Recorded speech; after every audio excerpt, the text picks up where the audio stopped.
it didn't come yesterday. We all know the cost of living was high, even before the Ruto regime came into power. I'm surprised the cost of petrol has gone down from 217 to 212, and nobody even has talked about it. You know, that's one way of bringing things down, because I'm very convinced that our dear President Ruto, His Excellency William Ruto, is more concerned about even this cost of living than anybody who is on the street singing cost of living, cost of living. It was his agenda right from the beginning. It was going to be bottom up. And he has not abdicated that message yet. But if you find a holes in this ray, you have to make it neat and tidy before you can even start moving up. So for me, I'm very convinced that he's going to make a change in Kenya. Already we can see the changes. He has been all around the world. When we say that he's globe-trotting, as we know, he's going to negotiate the loans, he's negotiating for jobs for these young people. These young people, we are always saying they lack jobs. Kenya is small, but we have become international. Now we are a big global, village. And jobs don't just come. You have to negotiate, you have to go to other countries. We don't want people doing illegal migrations, going to go and look for jobs.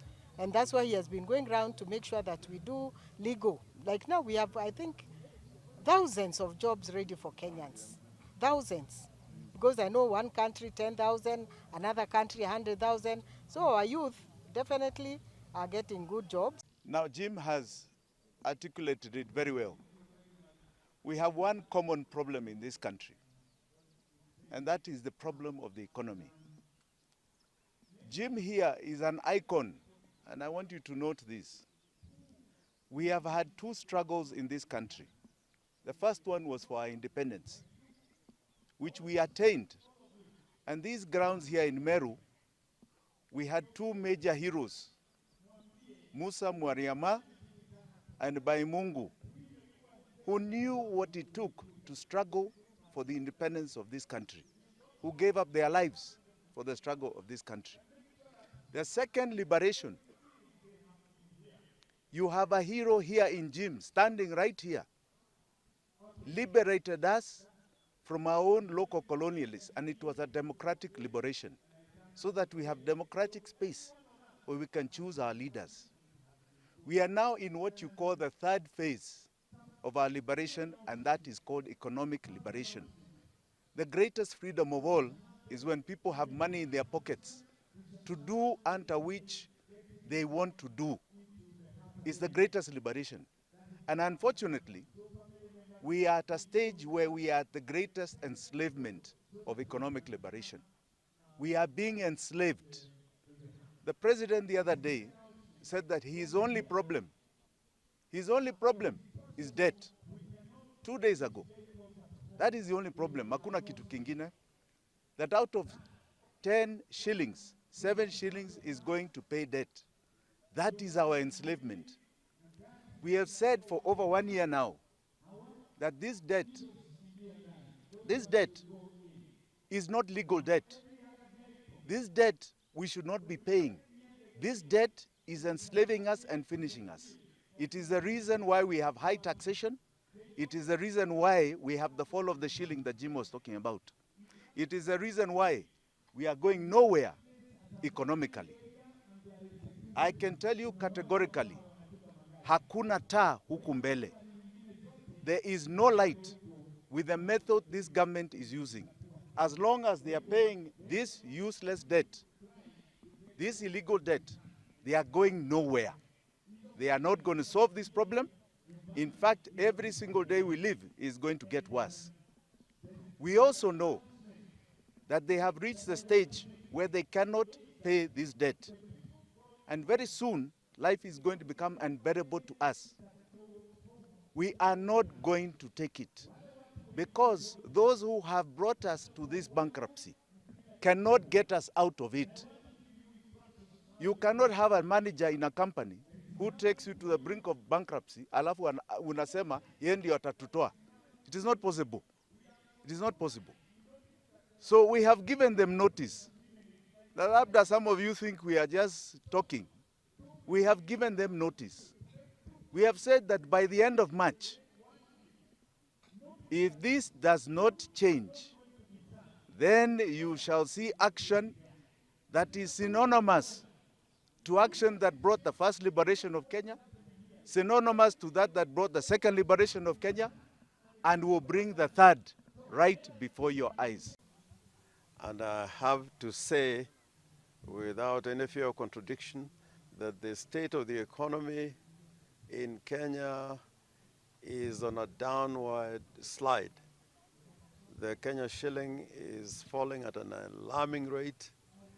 The cost of living is a matter that is tragic. And this is one debate that the Kenya Kwanza administration does not want to address. And they have no answers to it. When they were supposedly elected, they said they would not borrow. That in order to make life better, they are going to subsidize production and not subsidize consumption. But we've seen where that policy is taking us. We are not any better. And the more you tax people, it has an impact on how well we can produce. And over-taxation is killing industry, is killing farming, and is killing all the sectors of the economy.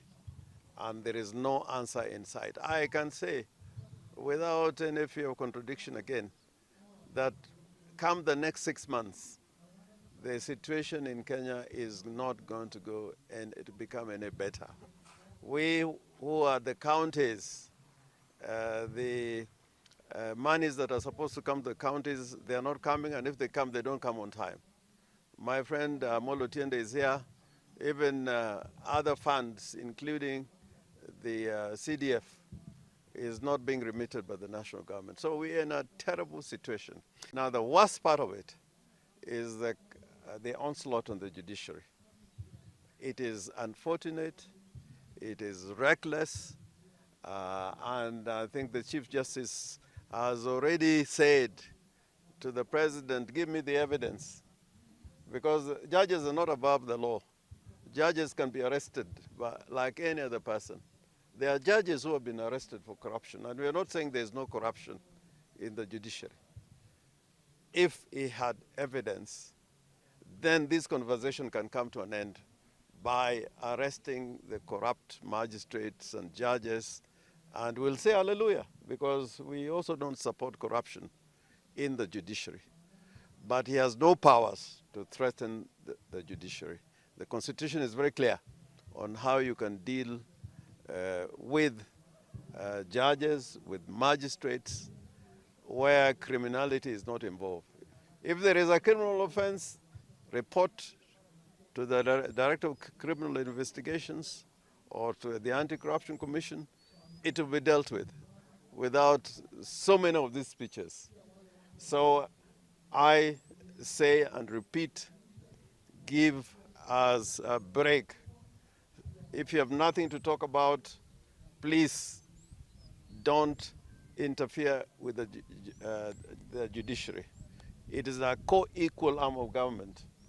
And the judiciary similarly does not interfere with the executive except when they are called upon to hear and determine cases involving the executive. But I think it's touching a dangerous place. I can tell you, many years ago, when we were struggling for the second liberation, we got support from the international community and many stakeholders in Kenya when the government at that time decided to take on the judiciary, because they were feeling the judiciary was not friendly to the administration at that time. And I can tell you, even this time around, this whole issue and debate about the judiciary is because of the cases which the government has lost in the courts. The Attorney General's office is there. They can appeal. They can take matters to court. So lamentations is not going to help. I think it's clear that as a country, we are on a trajectory towards doom. And I thought that it is only some of us from Rarieda or the Lake region that are suffering. But having come to Meru, I see it's a common problem. The way the students are stranded in my constituency because CDF has not been released and bursaries therefore cannot be given is the way students in Buri constituency are suffering. The way head teachers and principals are stranded on account of not receiving capitation money is the way principals in Buri are suffering. The way students are suffering under the junior secondary school because there's no money to construct classrooms and their teachers are still employed as interns is the way they are suffering here. So it is clear that we are on a wrong trajectory. It is clear that a lot of things have to change and only a blind person would deny that. Secondly, it's about the judiciary. I think it's unfortunate that we're in a situation where this regime has muzzled parliament. I am a member of parliament, but I can confirm that it has muzzled parliament. The last institution that is standing is the judiciary. There's a clear and present danger to muzzle the judiciary so that it can sing the tune of this regime. That would be unfortunate. I think William Ruto must realize that court orders must be respected. And if he keeps saying that he will defy court orders, then we ourselves will go back to the very order that made him the president, the order of the Supreme Court that declared him the winner, and examine if we were to defy that, where will that take us as a country?